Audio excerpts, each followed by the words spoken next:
इसलिए सीताराम सीताराम सीताराम कहिए, जाही विधि राखे राम ताही विधि रही। समस्या का हल एक लोटा जल।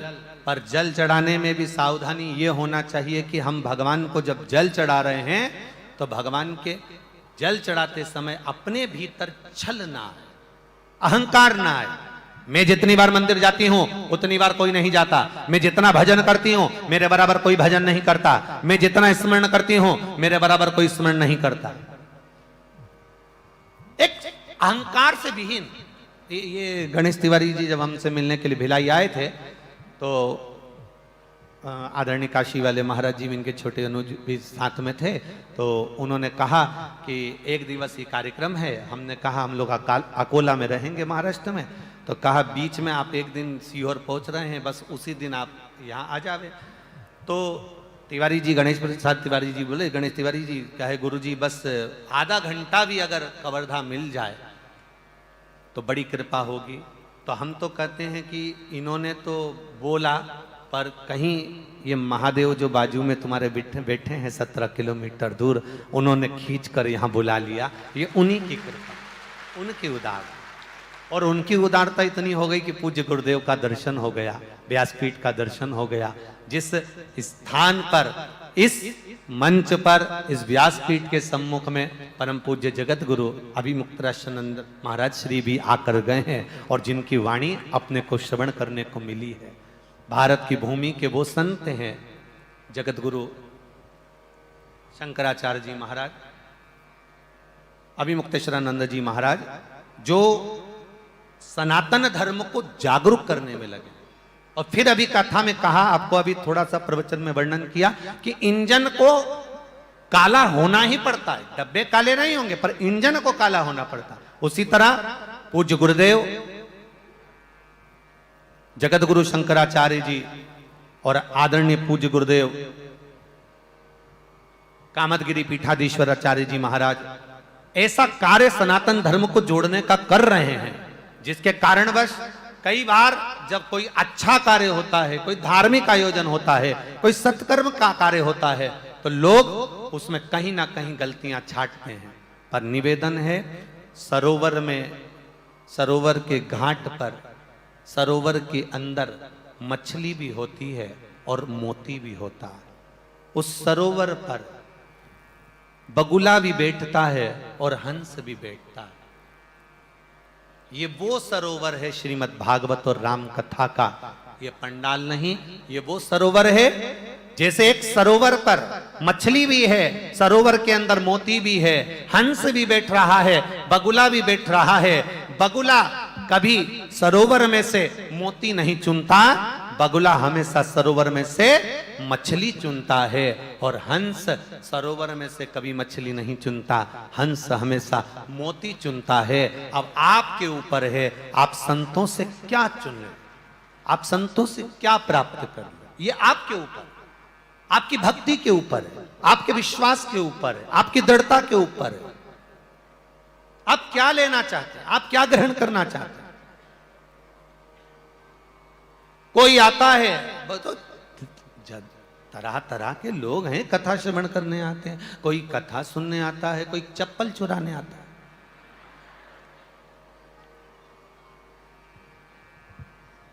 दोनों में दम चाहिए, दोनों में दम चाहिए। कथा सुनने के लिए भी दम चाहिए और चप्पल चुराने के लिए भी, अरे जम के बोलो, दम चाहिए। कथा सुनने वाले का ध्यान व्यासपीठ पर होता है और चप्पल चुराने वाले का बार बार, इधर तो कथा चलेगी इतनी देर में पल्लू, फिर कथा चल रही है, अपन इधर व्यासपीठ की ओर देखकर कर रहे हैं मात पिता तुम, और चुराने वाला मात पिता। अब अपन इधर बोल रहे हैं शरण गऊ में किसकी, वो उधर वाला बोल रहा है मैं किसकी ले जाऊं, चित्त लगा। दम चाहिए, कथा श्रवण करने के लिए भी दम चाहिए और चप्पल चुराने के लिए भी दम चाहिए। पर इतना याद रखना, एक मानसरोवर पर बगुला है, मानसरोवर पर हंस है। बगुला मछली चुन रहा है और हंस मोती चुन रहा है। जिसने मोती चुन लिया उसका इतिहास आज तक बोला जाता है। आज तक लोग कहते हैं हंस मोती चुगता है। बगुले का नाम कौन लेवे कि बगुला ने मछली चुना है। जिसने मोती को ग्रहण किया है, जिसने मोती को चुना है, हम उसका आज भी आनंद करते हैं कि हंस देव हैं। आज भी संत साधु गुरुजन के आगे हम उनका गुणानुवाद करते हैं, ये हंस देव हैं। भजन मंडली अभी हम आए जब उस समय पर बड़ी सुंदर सुंदर भजन गा रही थी। कहाँ की मंडली है जी? स्वामी जी के साथ की है।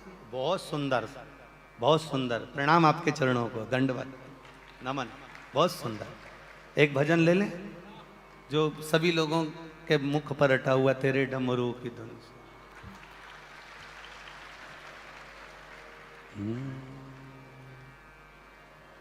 तेरे डमरू की धुन सुन के मैं काशी नगरी आई हूँ। तेरे डमरू की धुन सुन के, दोनों हाथों से,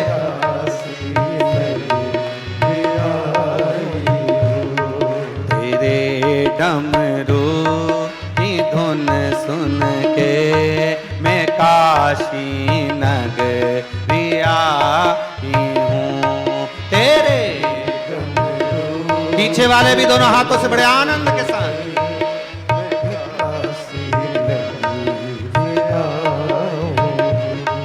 मैं काशी नगरी आई हूँ, मैं काशी नगरी आई हूँ, मैं काशी नगरी आई हूँ, मैं काशी नगरी आई हूँ। मेरे भोले ओ बम भोले, मैं काशी नगरी आई।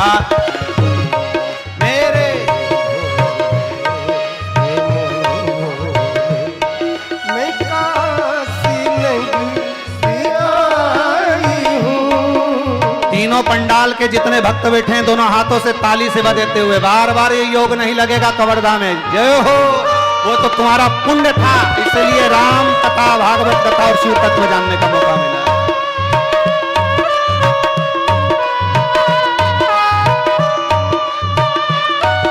शंभो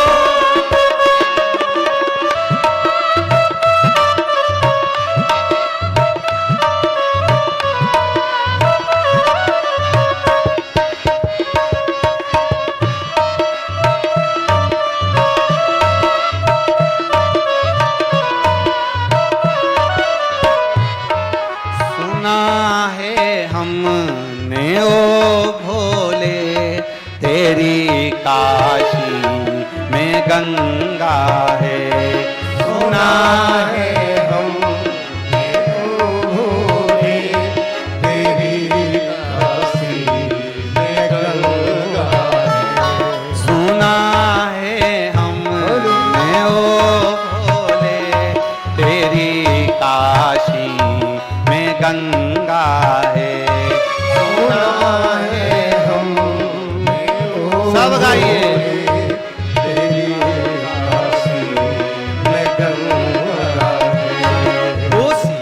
गंगा में नहाने को मैं काशी नगरी आई हूँ। उसी गंगा में नहाने को मैं काशी नगरी आई हूँ। मेरे भोले ओ बम भोले, मैं काशी नगरी आई।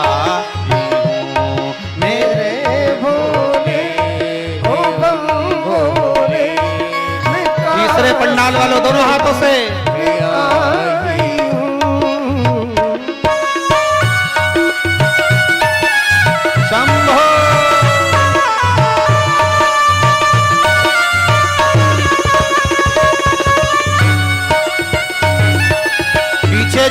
में खड़े हैं वो भी दोनों हाथों से बड़े भाव के साथ।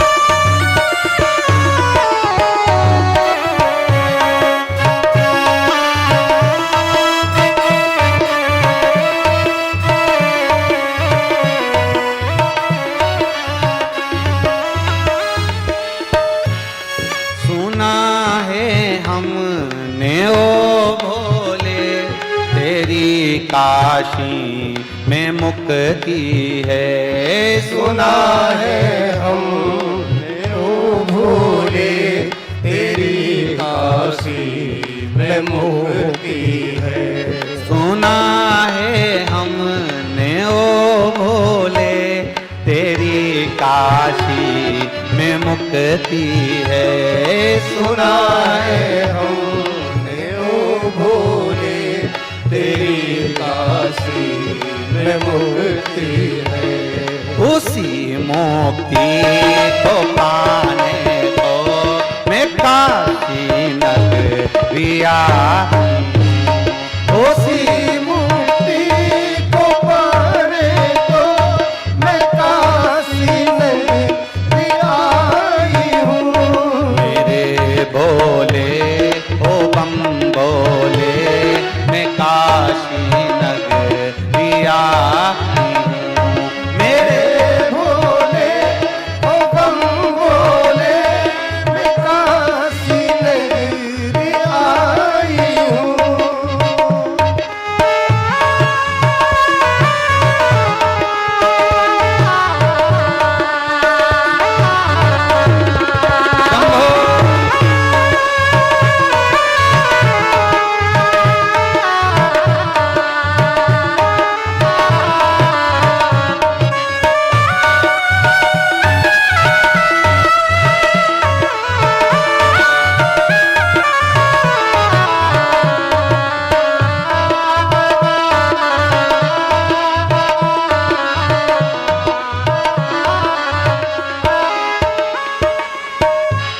सुना है हमने ओ भोले तेरी काशी में गौरा है।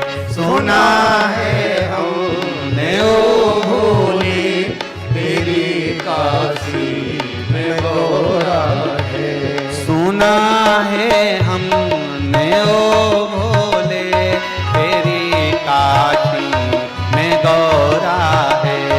सुना है हमने ओ भोले तेरी काशी में गौरा है। उसी गौरा को पाने को मैं काशी नगरिया हूँ। उसी गौरा को आओ से मैं काशी नगरी आई हूँ।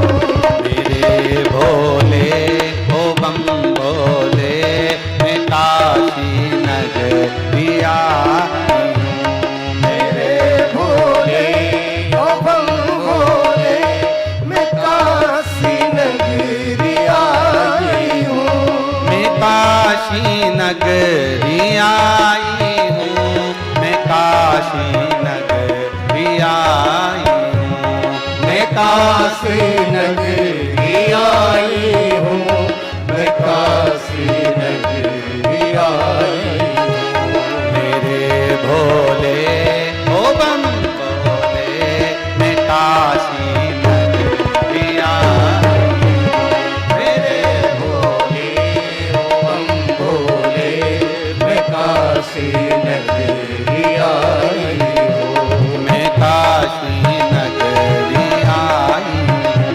मैं काशी नगरी आई हूँ। मैं काशी नगरी आई हूँ। मैं काशी नगरी आई हूँ। हर हर महादेव। अपने स्थान पर बैठकर बाबा से 3 व्यासपीठ के सामने आज बाबा से प्रार्थना करने को मौका मिल रहा है। श्रीमद् भागवत कथा में, राम कथा में और शिव चर्चा में। इसलिए दिल से बाबा से कहें, अपने मन की बात कहें। जहां मौका मिल जाए वहां बैठ जाओ, जहां जगह मिल जाए। हमने पहले भी कहा खड़े होकर भगवान से प्रार्थना करने की अपेक्षा बैठ कर करिए। पोहा बनाने के बाद में, चावल बनाने के बाद में उसको गर्म पानी के भगोने पर रख देते हैं कढ़ाई को, जिससे पोहा गर्म रहे। अपन लोग नीचे बैठकर इसलिए भजन करते हैं जिससे हमें भगवान की भक्ति का बल मिले। इसलिए अपने स्थान पर बैठकर बड़े भाव के साथ दिल से कहेंगे, श्री शिवा नमस्तु, श्री शिवा नमस्तु, श्री शिवा नमस्तु, श्री शिवा नमस्तु, श्री शिवा नमस्तु। भोला सब दुख काटो, ओ भोला सब दुख काटो। शिव शंकर जपूं तेरी माला, भोले बाबा जपूं तेरी माला, भोला सब दुख काट, ओ भोला सब दुख। जिनको आता है वो तेज आवाज में बोलो जरा। वैश्य है मंगल मंगल का, वैश्य है मंगलकारी, शमशान वास, शमशान वास, अनुवासी, भोला सब दुख का, भोला सब दुख का। शिव कथा कहती है महाराज, भगवान का संवाद कहता है। कोई भी कार्य करने जाओ, जब कोई बड़ा कार्य करोगे, आगे बढ़ोगे, थोड़ा ना थोड़ा कष्ट जीवन में आएगा। जीवन में कहीं ना कहीं कष्ट जरूर आए। पर एक बात, कई लोग जब आयोजन करते हैं और थोड़ी तकलीफें आती है या कष्ट आता है, तो लोग सोचते हैं अब आगे नहीं कराएंगे, एक बार करा लिया बहुत है। गणेश तिवारी जी साल भर में अगले आयोजन फिर महाराज जी आए और फिर ऐसा ही धर्म जागरण हो, सनातन धर्म जागे, ऐसा प्रयास किया। ये कौन हुआ? ये दूसरी बार हो रहा है इसी स्थान पर। एक बार जोरदार ताली बजाएं आदरणीय गणेश तिवारी जी के लिए। बहुत बहुत साधुवाद कि दूसरी बार ऐसा योग बना है और आगे भी बनता रहे। चाहते हो ना? तो जरा दोनों हाथ से ताली बजाते हुए आगे भी ऐसा योग बना रहे।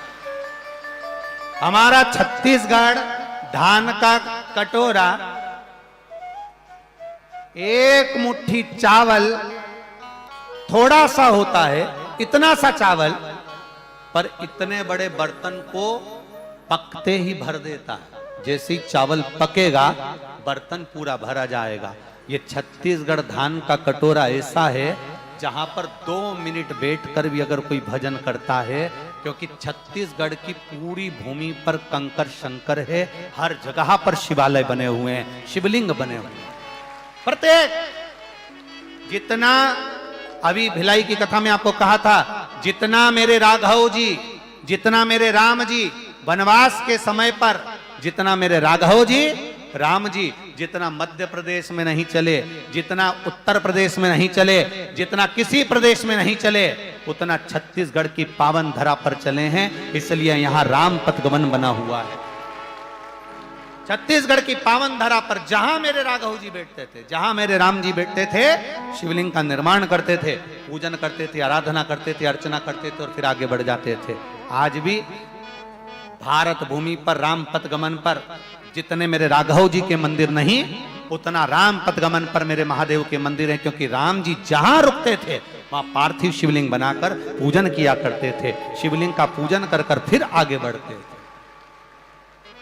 कोई सहजता नहीं है शिव तक। आएगा कष्ट, ऐसा नहीं तो कष्ट आए तो हम सोचें कि अब अगली बार नहीं कराएंगे, ऐसा नहीं होना चाहिए कि अब आगे नहीं कराएंगे। ना ना, चाय से जीभ जल जाती है और जीभ जल गई तो आप में से कितने लोग हैं जो चाय पीना छोड़ देते हैं? अरे बोलो तो रे जम के, छोड़ते हो?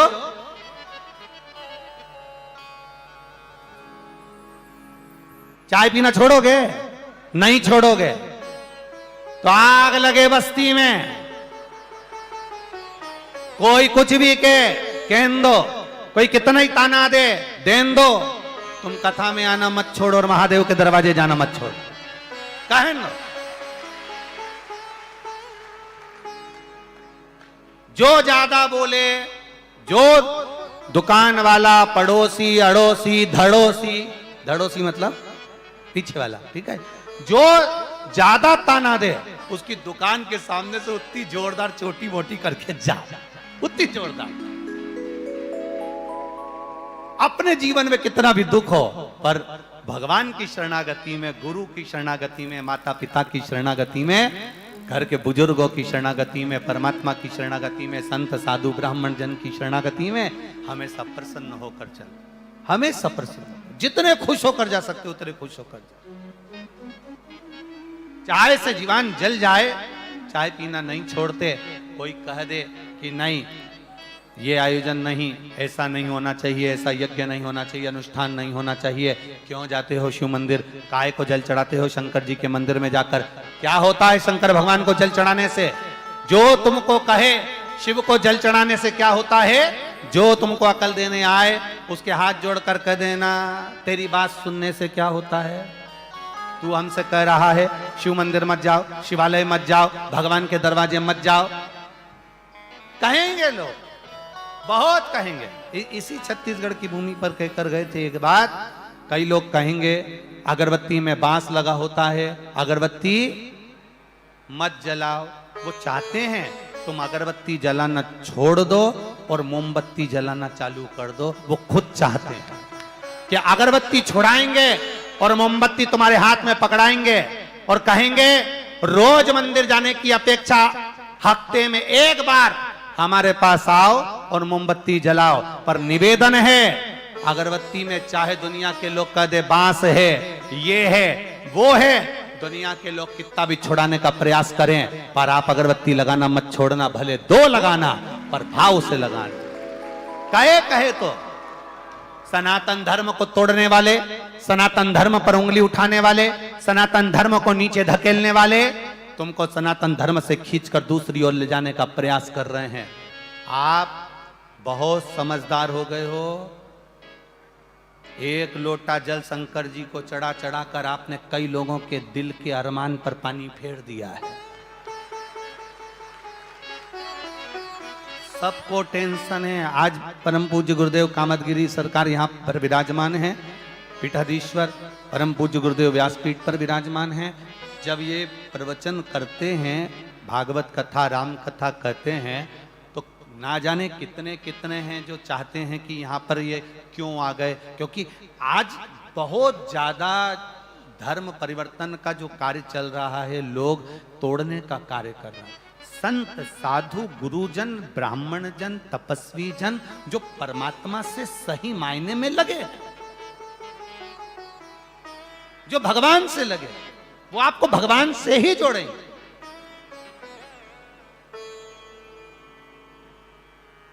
कोई गुरु, कोई साधु, कोई सन्यासी, कोई तपस्वी, कोई साधक, कोई ब्राह्मण, कोई कथाकार अपने आप से तुम्हें जोड़े तो समझ लेना वो ओरिजिनल नहीं है।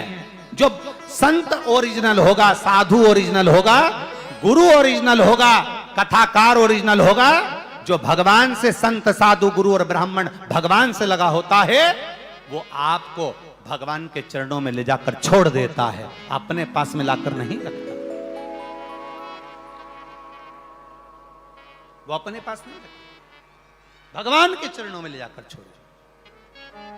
बार बार पूज्य गुरुदेव हमेशा कहते हैं, राम की शरणागति ग्रहण करो, भगवान की शरणागति ग्रहण करो। भक्त भगवान का भजन करे, स्मरण करे, कीर्तन करे, मंत्र जाप करे, नाम जाप करे, नाम स्मरण करे। ये गुरुओं की वाणी है, गुरु की वाणी। और क्या देगा वो, क्या प्रदान करेगा वो महादेव, क्या देगा मेरा सरकार, ये तो वो जानता, वो जानता। हाँ, थोड़ा समय लग सकता है। भोला सब दुख, थोड़ा समय लग सकता है, थोड़ा समय हमको लग सकता है। आप भगवान के मंदिर जाते हो, देवालय जाते हो, भगवान की चौखट पर पहुंचते हो, भगवान की शरणागति में जाते हो, जल चढ़ाते हो, माना दुख बड़ा है। फाइल जब ज्यादा मोटी होती है तो प्रशासन को भी उसको छुपाने में थोड़ा समय लग जाता है कि ये फाइल सामने नहीं आना चाहिए। फाइल मोटी है, दुख भारी है, और कर्म का भोग प्रत्येक मानव को भोगना है। चाहे आप हो, चाहे सियोर वाला महाराज हो, मृत्यु लोक में जन्म लिया है तो कर्म का भोग भोगना ही पड़ेगा। दवाई की जरूरत आपको पड़ती है तो दवाई की जरूरत हमको भी पड़ती है। बस इतना याद रखना, दवा बैग में लेकर जैसे चलते हो, ऐसे ही सुबह माता पिता के चरणों को प्रणाम कर कर शंकर जी को एक लोटा जल चढ़ाकर उनकी दुआ साथ में लेकर चलना। दवा के साथ दुआ जरूरी है। जब दवा साथ लेकर चलो, निवेदन है, कई लोग ऐसे हैं जो पर्स में दवा लेकर जाते हैं, बीपी की दवा, शुगर की दवा, इसकी दवा, उसकी दवा। हम कहते हैं आप प्रतिदिन महादेव को एक लोटा जल चढ़ाओ, चढ़ा हुआ जल का आचमन करिए, एक बेलपत्र चढ़ाओ, बेलपत्र चढ़ी हुई पाकर जाइए। और अगर ये भी नहीं कर सकते तो अपने घर में जो बुजुर्ग हैं, गुरुजन हैं, माता पिता हैं, उनके चरणों को प्रणाम कर कर जाओ। उनका हाथ जब आपके सिर पर रखा कर जाएगा तो उनकी दुआ आपके साथ चलेगी और आपको दवा की जरूरत नहीं पड़ेगी। आज सबसे ज्यादा दुख की स्थिति यह है कि व्यक्ति केवल सेल्फी में मुस्कुरा रहा है, बाकी का घर में तो वो, अभी आपको कहा था भिलाई अकोला की कथा में कि दुनिया के 3 काम सबसे कठिन है। दुनिया का 3 काम ऐसा है जो बहुत कठिन, कोई नहीं कर सकता। पहला, हाथी को धक्का मारना। बोलो रे छत्तीसगढ़ वालों, तुम अकेले मार दोगे? अरे बोलो तो जम के। दुनिया का सबसे कठिन काम हाथी को, जम के बोलो जरा, धक्का मारना। दूसरा काम, मच्छर की मालिश करना।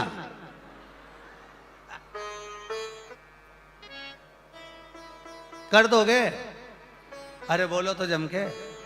नहीं, पहले तो तुम पकड़ो, और पकड़ के फिर उसका पांव ढूंढो, और पांव ढूंढ के फिर सरसों का तेल, इतने में मालिश करेगा तो धड़ अलग, पांव अलग। दुनिया के सबसे कठिन काम है 3। पहला, जम के बोलो जरा, हाथी को धक्का मारना। दूसरा, मच्छर की मालिश करना। और तीसरा, दुनिया का सबसे बड़ा कठिन काम है शादी के बाद मुस्कुराना।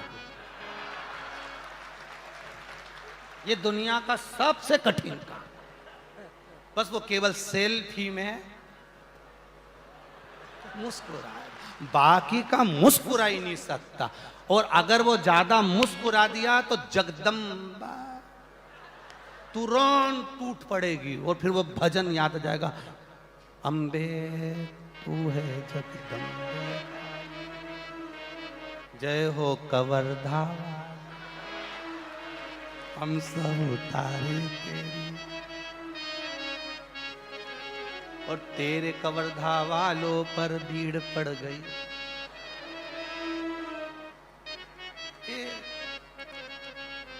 दुनिया का सबसे कठिन काम। आज के जमाने में लोग सेल्फी में मुस्कुरा लेते हैं, फोटो में मुस्कुरा लेते हैं, पर बाकी का जो उनका जीवन जाता है उसमें संघर्ष की जिंदगी में मुस्कुरा नहीं पाता है। शिव पुराण कहती है, भागवत पुराण कहती है, श्री रामचरित मानस कहती है, अपने जीवन में जो भगवान ने शरीर दिया अच्छा दिया, जैसा दिया अच्छा दिया। दूसरे का सुख देखकर ये मत सोचो कि हमको ऐसा होना था, दूसरे का बंगला देखकर मत सोचो कि ऐसा होना था, दूसरे की गाड़ी देखकर मत सोचो कि ऐसा होना था। भगवान ने जैसा दिया है बहुत अच्छा दिया है। अपने कर्म को अपने को भोगना है। ध्यान देना, अपने कर्म को अपने को भोगना है, कोई दूसरा नहीं भोगेगा। जैसे अपना छींकना, तुम्हें छींक आ रही है और तुम पड़ोसन को कोनी मार करके छींक दे, छींकेगी। तुम्हें खांसी चल रही है, पड़ोसी को कोनी मार करके तुम अपनी खांसी रोक लो और से कहो खांस खांस, तो वो क्यों खांसेगा?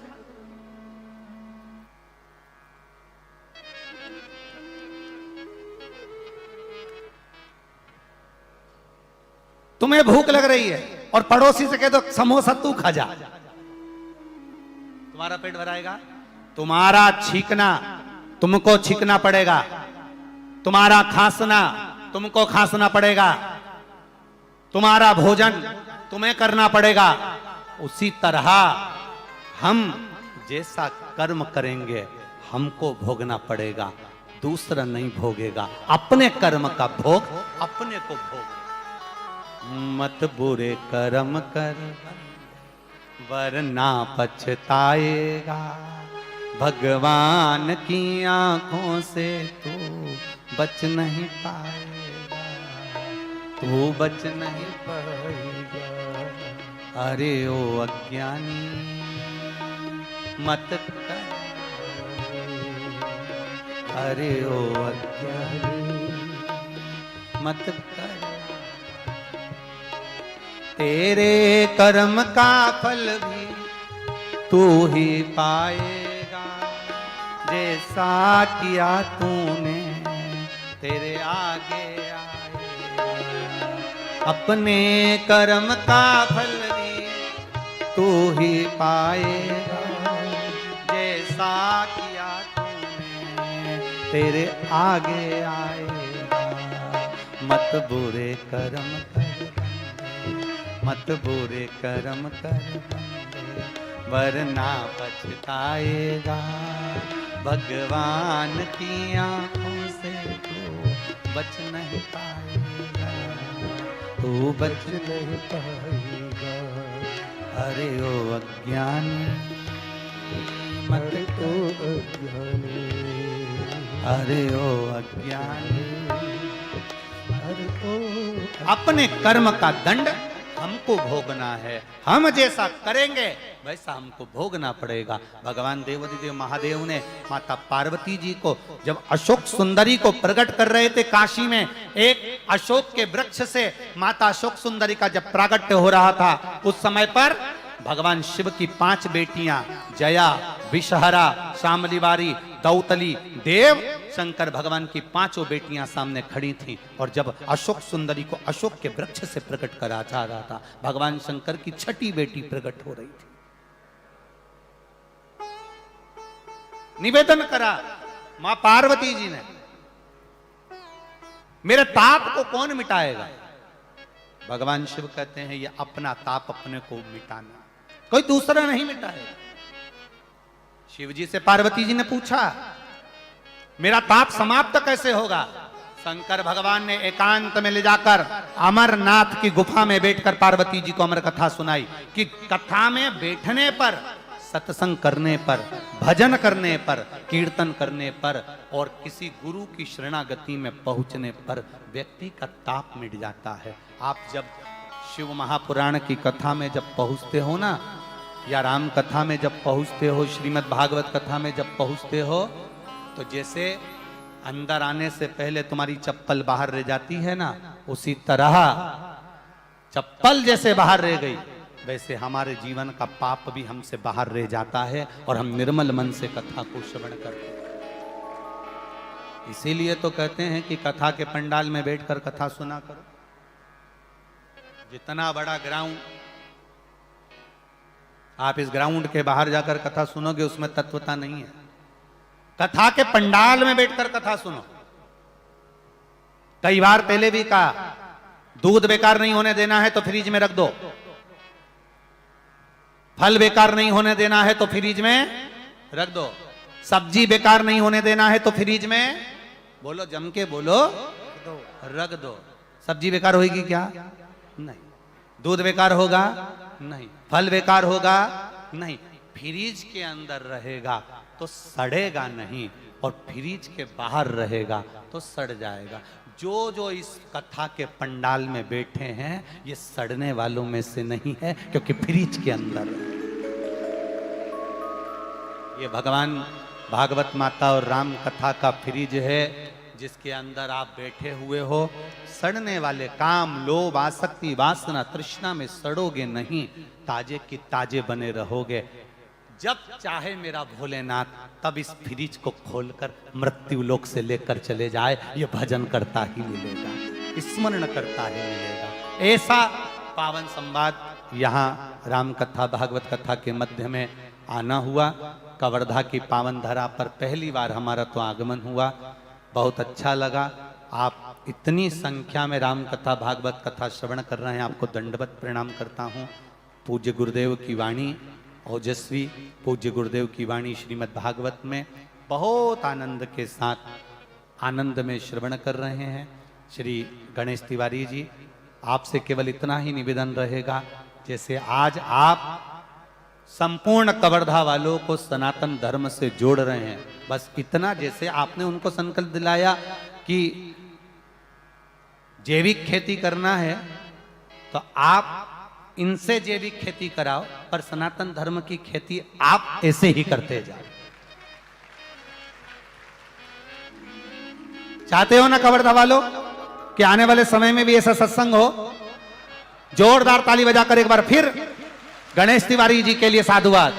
बहुत बहुत साधुवाद, बहुत बहुत आनंद। सूचना मिली कार्यक्रम की, आने का मौका मिला, एक दिन की व्यवस्था थी, इसलिए समय नहीं था, क्योंकि आगामी कार्यक्रम होने लगे हैं नेपाल के। पूज्य गुरुदेव के आशीर्वाद से ये सब चल रहा है, बाबा चला रहा है। आप सबसे इतना सा निवेदन है, अपने नजदीक के जितने शिवालय हैं उसमें एक लोटा जल चढ़ाने के लिए अवश्य जाए। घर का बच्चा बच्चा जाए, सारी समस्या का हल। निर्माल्य विसर्जन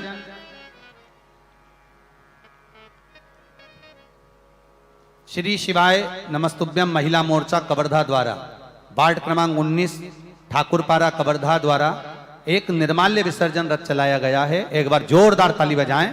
बहुत बहुत साधुवाद है।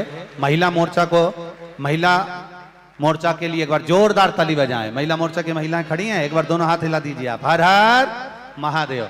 आपसे कहा गया था हमारे भारत की नदियां, तालाब, बावड़ी, कुएं पवित्र हो, शुद्ध हो, उसमें निर्माल्य ना डाला जाए। निर्माल्य डालने से नदी पवित्र नहीं हो पाती, उसमें दूषितता आ जाती है, उसका पानी का आचमन नहीं कर पाते, पी नहीं पाते। तो हमारे भारत की सारी नदियां, तालाब, बावड़ी, सरोवर शुद्ध हो, इसलिए निर्माल्य विसर्जन की गाड़ियां आप लोग जो चला रहे हैं उसके लिए बहुत बहुत साधुवाद है। मैं पुनः पूज्य गुरुदेव के पावन चरणों को नमन करता हूं और अपनी वाणी को विराम देता हूं। निर्माल्य विसर्जन में 1 मिनट महाराज जी को दंडवत कर लूं, क्योंकि वाणी को विराम दे रहा हूं। पूज्य गुरुदेव के चरणार बिंदु को मैं नमन करता हूं। आप सब लोग इतनी संख्या में श्रवण करने पधारे। कोई खड़ा नहीं होगा, अभी आप लोग बैठे रहेंगे, कोई भी खड़ा ना हो। निर्माल्य विसर्जन जो गाड़ी चल रही है उनकी तरफ से महिला मंडल की ओर से आदरणीय गणेश तिवारी जी स्वागत कर देंगे। मैं दंडवत कर लूं महाराज जी को उसके बाद।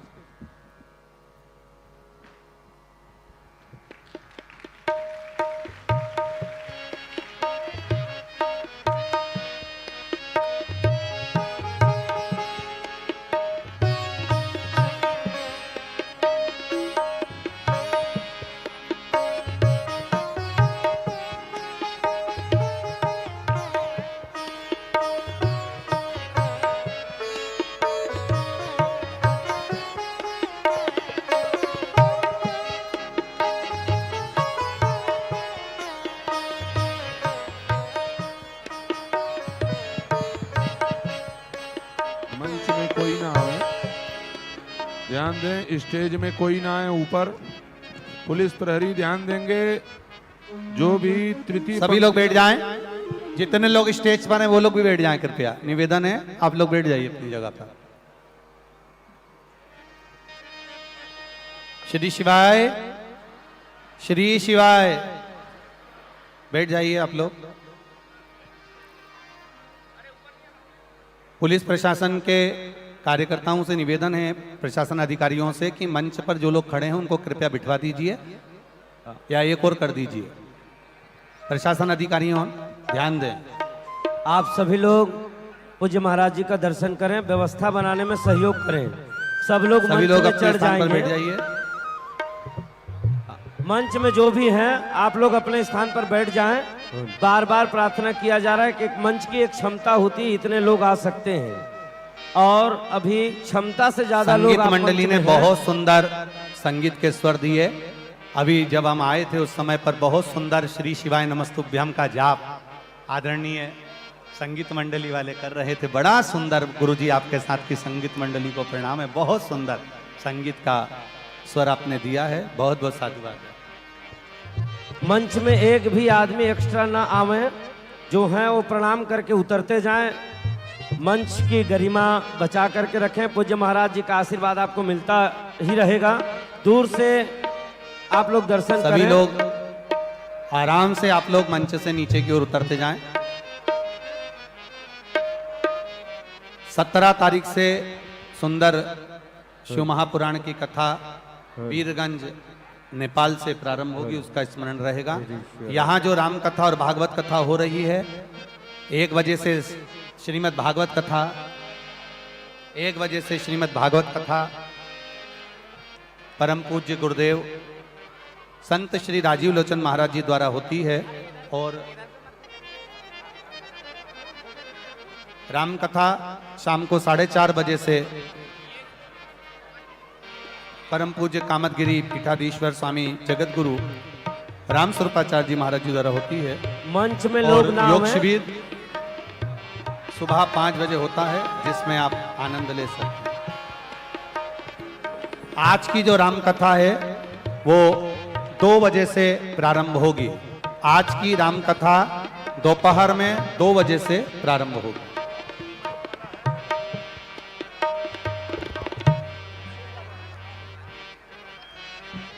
हरिद्वार पतंजलि से केंद्रीय प्रभारी पतंजलि पीठ से आए हैं, उनका बहुत बहुत साधुवाद। धन्यवाद। आप सभी लोग नीचे उतर जाएं।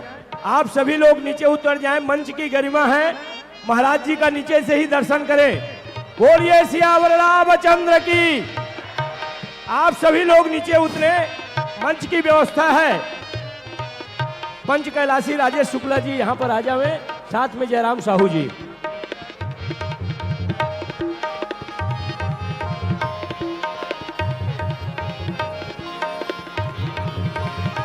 सभी लोग शांति पूर्वक। दिनेश जी साहू को लिए भी धन्यवाद दूंगा। तिवारी जी, एक माला दिनेश तिवारी साहू जी को पहनाइए, जिन्होंने बहुत इस आयोजन में बुलाने के लिए मेहनत करी है। बहुत बहुत साधुवाद दिनेश तिवारी साहू जी। वीआईपी एग्जिट गेट जो है, जहां से मंच से नीचे जाना है, उस गेट पर सुरक्षा प्रहरी गोल घेरा बना लें। आदरणीय व्यास जी श्री प्रदीप मिश्र जी उस मार्ग से नीचे उतरेंगे और आप लोग रास्ते में प्रणाम नहीं करेंगे। मंच के ऊपर जो भी हैं पुलिस वो प्रशासन अधिकारी ध्यान दें। मंच पर जितने लोग खड़े हैं उनको या तो बिठा दें या नीचे की ओर भेजने का प्रयास करें। सभी लोग नीचे नहीं उतरे।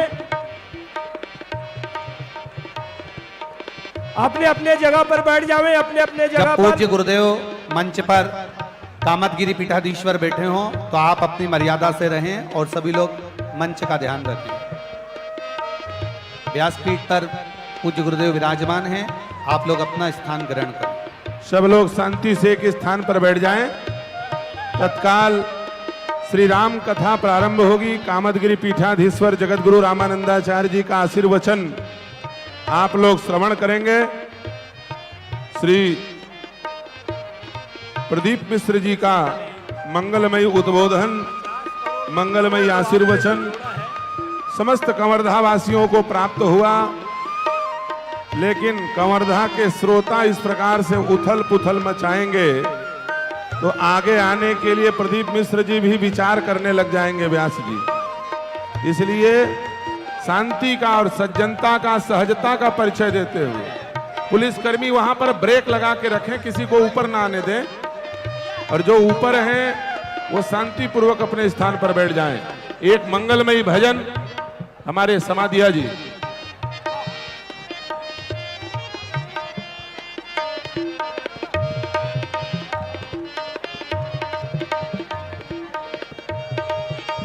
आप सभी लोग अपने अपने स्थान ग्रहण करें। स्वामी जी को जाने में किसी भी प्रकार की, हमारे महाराज जी को जाने में परेशानी ना हो, कृपया व्यवस्थापक ध्यान देवें और सामने में रास्ता बनाए। व्यवस्थापकों से निवेदन, साथ ही पुलिस प्रशासन से निवेदन, जितने मंच में हैं ऐसे अनावश्यक लोग को मंच से नीचे उतारें। और साथ ही आप लोगों से विनम्र प्रार्थना है, विनम्र निवेदन है, जिस प्रकार से आप शिव पुराण की कथा श्रवण कर रहे हैं उसी प्रकार से शांति का परिचय देते हुए अभी हमारे बीच में श्रीमद् भागवत महापुराण के सुप्रसिद्ध कथावाचक चित्रकूट धाम से पधारे हुए भैया जी, अभी का क्रम पूज्य श्री रामानंदाचार्य परम महाराज का है। पूज्य राजीव लोचन महाराज जी मंचस्थ।